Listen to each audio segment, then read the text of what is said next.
Hi mga kaaten, tingnan niyo po yan. Mga kaaten, yan po yung bag na nakita ko po sa basuran. Kinuha ko po yan eh. Ayan na po siya nung nilaban, diba? Ang ganda-ganda niya na po. Bago, para siyang bagong-bago pa. Wait lang guys, bubuksan natin. Ang ganda pa po niya ng loob. Yung loob niya super ganda pa. Yan, wait lang guys at titingnan natin yung loob. Yan mga kaaten, tingnan niyo po siya. Binuksan ko po. Ang linis pa po niya, promise. Diba? Napakaganda pa. Sobrang dumi po talaga niyan. Halos lampas-lampasan na lang to sa basuran ng mga makakakita.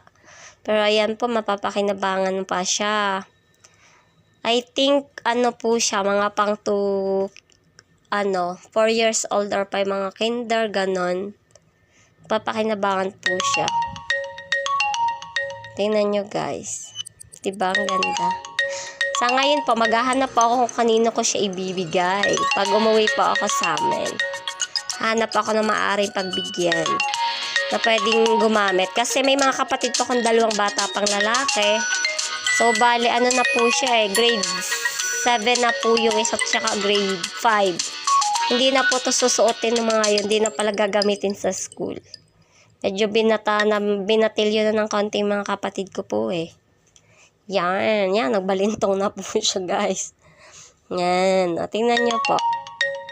Ganda pa diba? Ito po guys, tingnan nyo, ang ganda. Bye-bye na mga kaaten. Kaya dapat pahalagahan natin kung pwede pang pakinabangan. Kung maaari po ay kunin. Kung pwede pa natin magawa ng paraan para magamit. Yan, thank you!